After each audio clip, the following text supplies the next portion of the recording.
Okay, so the last is a final checklist.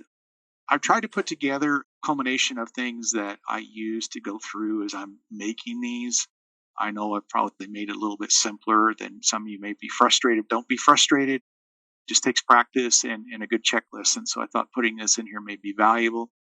Verify no levels other than default in the required name boundaries are used.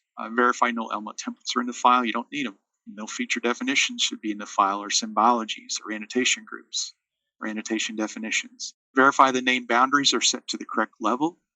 Verify the name boundaries are set to construction class. That's not a requirement. It's just a suggestion, just to make some turn off on and off a lot easier. You can have your plotter configuration files not plot construction class, or your design scripts for plotting. Verify the name boundaries are set to a transparency. Again, that's just a personal preference. I think it looks pretty good. In the clip volume settings for your cross sections, you want to make sure to set those to wireframe that we saw.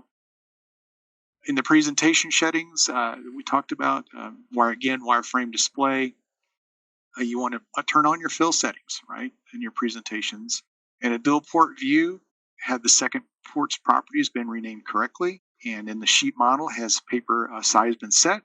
The sheet model has a number of decimal places been set for 8. We crank up the decimal places in a sheet model because if you do your own scaling with your sheet C definitions and you type in different scales, you're going to see like these really odd numbers in the decimal places. And if you set your number of decimal places in your sheet models to 8, it will make that not happen. Have the name boundary corners been resnapped? We saw that. If referencing a title block or border sheet, make sure to delete the name boundary identifier that goes with that. That's if you're referencing. Is there an annotation group set? Verify the second dialog and the scales match. Verify the references custom line styles is toggled off. Okay, so just some things to check out there. For plan drawing models, has a reference attachment setting for synchronized view been changed to settings from design model? Do not do profiles or cross sections at this time. If you have a scale specific sheet seed, you want a bar scale in there. Did you put that in? And did you do a final save settings where you're in the design model? Do not do a save settings to the sheet model. It causes problems.